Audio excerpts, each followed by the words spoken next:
Bismillahirrahmanirrahim. Assalamualaikum warahmatullahi wabarakatuh. Kembali lagi dengan saya sendiri. Sebelumnya perkenalkan, nama saya Arif Fataha dengan NIM 2338305178 dari Prodi Manajemen Bisnis Syariah kelas A. Di sini pada materi pertemuan yang ke-14, tentunya di sini saya akan menjelaskan materi yang berjudul Strategi Terintegrasi Manajemen Kualitas Rantai Pasok ditinjau dari transformasi sistematis dari hulu ke hilir dalam pengambilan keputusan bisnis. Ya, jadi tentunya di sini pada materi pertama ke-15 di sini tentunya akan ada beberapa poin-poin pembahasan mengenai dari judul tersebut begitu. Jadi kalian bisa buat kalian bisa disimak sampai akhir ya. Oke, langsung saja pada materi yang pertama di slide yang pertama, yaitu mengenai pendahuluan ya, mengenai dari judul tadi itu. Dimana di sini bahwasanya dalam kurikulum pendidikan saat ini gitu ya, tentunya dalam manajemen modern, kemampuan untuk menjaga kualitas dari hulu ke hilir secara sistematis merupakan kompetensi inti yang harus dikuasai oleh mahasiswa tentunya ya. Dimana pengambilan keputusan ini tidak hanya bersifat teknis, tetapi juga harus memperhatikan aspek etis, logis, kritis, dan juga inovatif dalam konteks pengembangan ilmu pengetahuan dan juga teknologi. Jadi maksudnya bagaimana? Maksudnya adalah bahwasanya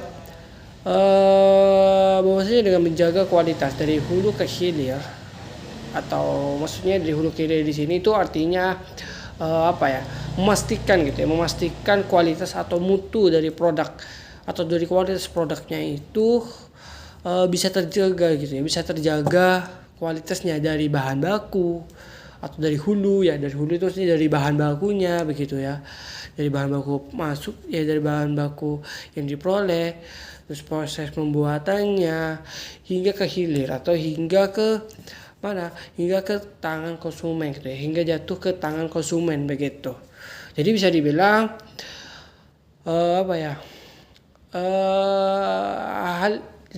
hal ini tuh tidak hanya membahas soal teknik proses produksinya saja begitu ya, tetapi juga membahas bagaimana kita itu mengambil suatu keputusan yang bijak, suatu keputusan yang tepat begitu yang diambil ya. Sehingga kalau kita ngebahas secara dalam dunia manajemen kualitas produk, tentunya dengan kita mengambil satu keputusan yang diambil tentunya bisa dibilang ya logis atau masuk akal gitu ya. Tentunya teliti begitu ya, dan lain sebagainya gitu ya, sehingga dengan kita menjaga kualitas produk dari hulu ke hilir tentunya kita juga dapat perusahaan itu ya, kita juga dapat mengikuti ya perkembangan ilmu pengetahuan dan juga teknologi yang terus berubah gitu ya, dari zaman ke zaman atau dari waktu ke waktu begitu. Oke, lanjut pada slide yang kedua, pembahasan yang kedua yaitu strukturisasi rantai pasok ditinjau dari dinamika hulu dan hilir. Di sini ada penjelasan dari di PPT, yaitu untuk mengelola kualitas secara sistematis atau secara teratur intinya melalui proses yang teratur gitu ya. Tentunya sangat penting untuk membedakan antara segmen hulu dan hilir dalam rantai pasok.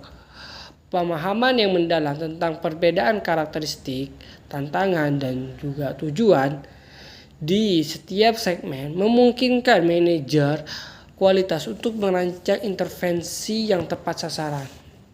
Jadi maksudnya bagaimana? Maksudnya begini, bahwasanya agar bisa menjaga kualitas produk ya tentu dengan baik dan juga teratur dengan secara sistematis.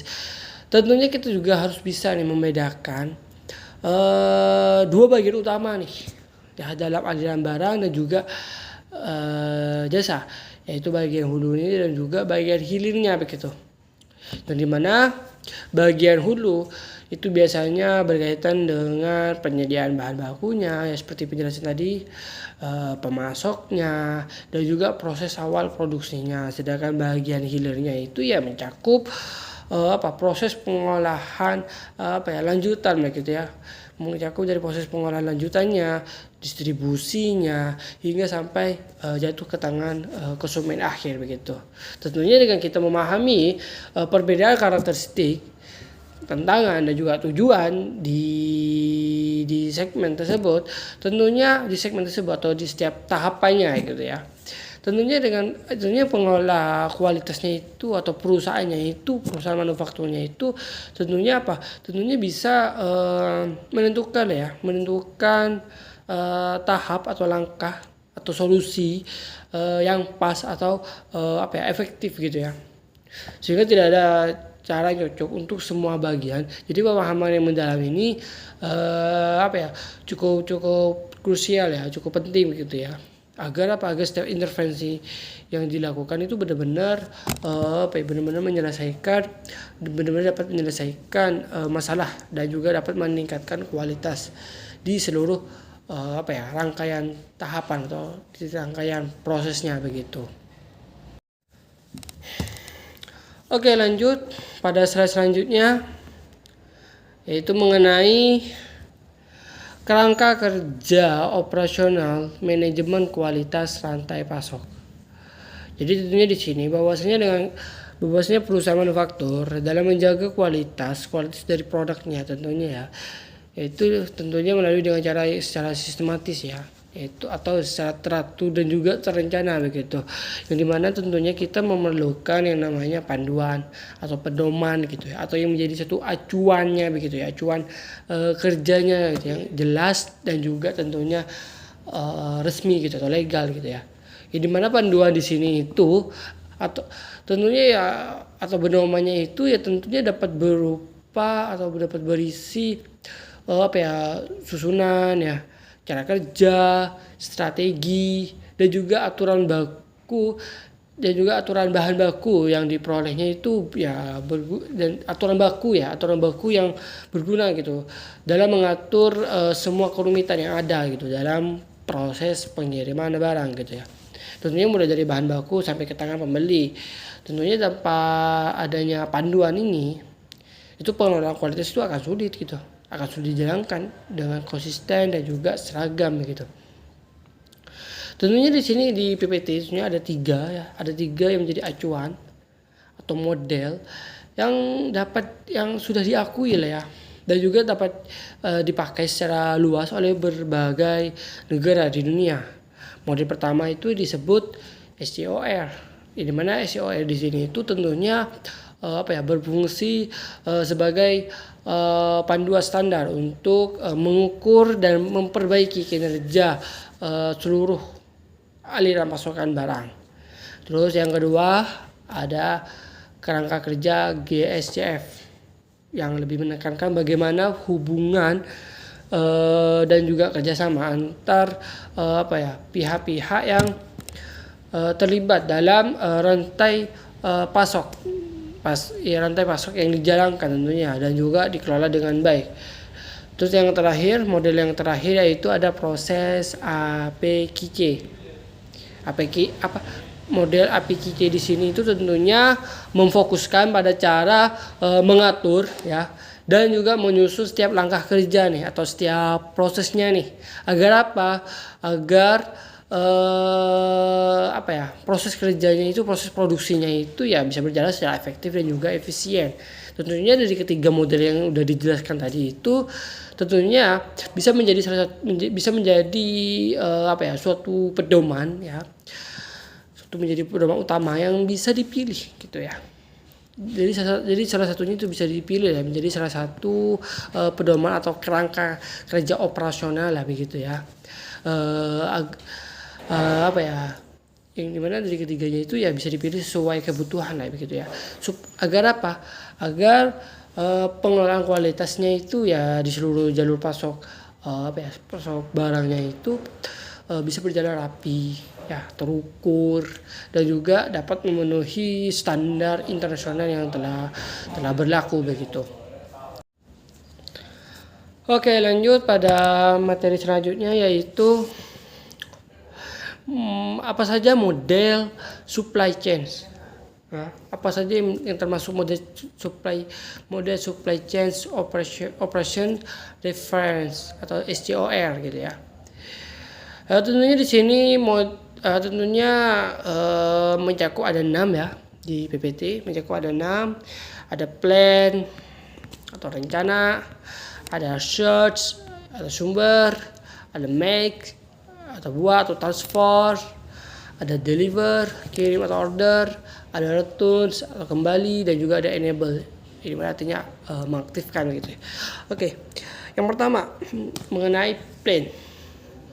Tentunya di sini menjadi plan atau rencana di sini tentunya menjadi suatu model langkah atau proses yang pertama gitu ya, menjadi langkah pertama dalam menyusun rencana secara keseluruhannya begitu ya, secara keseluruhannya. Di mana kita tentunya atau perusahaan tentunya ya perlu menghitung apa saja yang dibutuhkan begitu ya, berapa banyak nih, kapan nih waktunya, dan bagaimana caranya agar semua proses produksinya itu ya bisa berjalan sesuai dengan yang dituju begitu ya, menjadi targetnya atau menjadi yang dituju gitu. Tentunya di sini perusahaan itu dapat mengatur suatu strategi agar kayak bahan bakunya begitu ya, kayak pasokan bahan bakunya, pembuatannya hingga pengirimannya itu ya bisa semuanya itu sesuai gitu ya, semuanya terjadwal gitu dengan benar dan juga tentunya dapat menghemat biaya gitu ya. Terus yang kedua yaitu ada source atau sumber. Tentunya setelah plan ya, setelah rencana tentunya ada sumbernya. Kita tentunya perlu nih sumbernya dari mana aja nih ya, yang jadi pemasok bahan bakunya itu yang kita butuhkan itu dari mana saja nih sumbernya begitu ya. Ya, jadi kita perlu nih memastikan bahwasanya barang yang kita dapatkan atau bahan baku yang kita dapatkan itu tentunya dapat dibeli dengan kualitas yang baik ya, mengandung toib mengandung toib lah intinya, baik atau toib gitu secara islaminya begitu ya. Dan juga halal tentunya, toib dan juga halal begitu ya.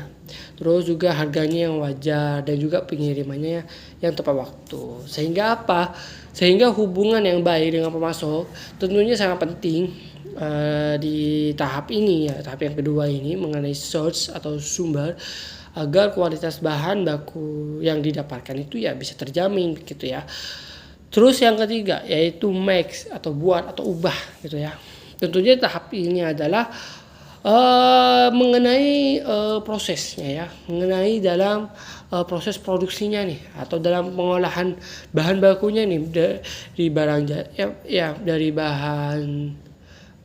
dari barang mentah menjadi barang jadi begitu ya, sesuai pesanan dan juga tentunya sesuai dengan rencana. Tentunya perusahaan juga perlu mengawasi proses produksinya gitu ya. Proses produksinya yaitu melalui dari cara pembuatannya, terus juga dari menjaga standar kualitasnya, dan juga memastikan bahwasanya barang yang dihasilkan itu ya benar-benar toib dan halal begitu ya, dan juga sesuai dengan spesifikasi yang diinginkan oleh konsumen tentunya. Terus yang keempat di sini ada deliver atau kirim atau pesanan. Tentunya di sini tahap yang keempat ini tentunya mengenai masalah distribusi ya, mengatur atau jadi intinya setelah barang itu jadi tentunya mengatur kayak penyimpanannya, pengemasannya, juga pengirimannya gitu ya. Pengirimannya hingga sampai ke tangan konsumen. Yang dimana di tahap ini tentunya perusahaan itu tentunya harus menjaga barang yang ingin dikirimnya itu tidak rusak ya. Terus juga mengantarnya itu sampai ke tangan konsumen itu ya tepat waktu gitu ya, tidak terlambat begitu. Dan juga memastikan bahwasanya pesanan yang itu sampai gitu ya sesuai dengan jumlah yang dipesan, dengan jenis yang diminta dan lain sebagainya begitu. Terus yang kelima ada return atau kembali. Tentunya di sini bahwasanya perusahaan itu tentunya harus menerima gitu ya, ketika barang yang dikirim itu ternyata ada kecacatan ya, ketika sudah sampai jatuh di tangan pembeli atau sebelum jatuh ke tangan pembeli, tentunya perlu yang namanya ada pengembalian barang gitu ya. Barang itu perlu dikembalikan begitu ya. Agar apa? Agar tentunya konsumen itu ya bisa tetap puas lah ya. Tentunya bisa bisa segera menyelesaikan lah ya masalah secepat-cepatnya begitu ya. Tentunya dengan melalui tahap yang namanya return atau kembali begitu ya. Terus yang terakhir yang keenam yaitu enable atau mengaktifkan atau koordinasikan gitu ya. Koordinasikan begitu ya. Yang dimana tentunya pada tahap yang di sini itu tentunya sebagai tahap pendukung begitu ya dalam model SCOR. Yang dimana di sini tentunya bahwasanya tahap ini tuh memastikan bahwasanya semua proses dari kelima tahap tadi itu ya, keempat atau kelima tahap tadi yang di atas itu tadi tentunya bisa berjalan secara lancar begitu ya, meliputi dari pengaturan datanya, aturan kerjanya, sistem informasinya, keuangannya, dan juga peraturan yang dapat menjamin gitu ya semua pihak yaitu paham dan juga bisa bekerja sama dengan baik, sehingga seluruh alur pasokan dari perusahaan manufakturnya itu ya bisa berjalan secara efektif dan juga terkontrol begitu. Oke, lanjut pada pembahasan yang terakhir yaitu mengenai proses pengambilan keputusan berbasis data. Tentunya di sini ada sedikit penjelasan yaitu transisi dari perencanaan statis menuju pendekatan yang berpusat pada keputusan atau decision centric merupakan ciri dari manajemen modern. Proses ini melibatkan identifikasi masalah atau peluang, pengumpulan data ya, seperti tingkat inventaris dan juga kinerja pemasok, penilaian trade-off antar berbagai solusi, dan implementasi tindakan yang dipilih. Jadi maksudnya bahwasanya cara manajemen kualitas produk ya bisa dibilang udah berubah lah ya. Bisa dibilang dalam proses pengambilan keputusan yang berbasis data sekarang ini udah berubah gitu. Di zaman sekarang itu, di era sekarang itu udah benar-benar berubah gitu. Tidak di era sekarang itu tidak lagi hanya mengandalkan rencana yang kaku dan juga tetap gitu, tapi lebih berfokus pada apa? Berfokus pada pengambilan keputusan yang cerdas, tepat, bijak, dan sesuai dengan situasinya begitu. Maksudnya bagaimana? Maksudnya itu Maksudnya bahwasanya setiap langkah yang diambil itu tentunya berdasarkan fakta gitu ya, fakta dan data yang nyata begitu. Bukan hanya berupa opini aja gitu ya. Bukan hanya berupa perkiraan aja gitu, enggak, tapi udah berdasarkan fakta dan juga data yang udah dikumpulkan begitu. Jadi bukan hanya tebakan atau pikiran aja gitu ya. Sehingga hal ini itu dapat membuat pengelolaan kualitas produknya itu ya bisa jadi lebih luas, cepat, bisa dapat cepat beradaptasi ya gitu ya, dengan perubahan-perubahan yang terus mengalami perubahan gitu ya, dari waktu ke waktu gitu ya, dari zaman ke zaman gitu ya. Tentunya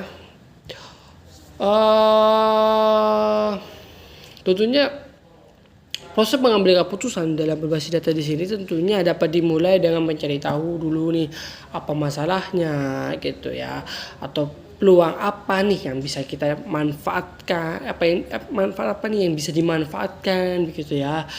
Terus juga perlu juga mengumpulkan data-data penting, data-data yang sangat penting lah ya, dapat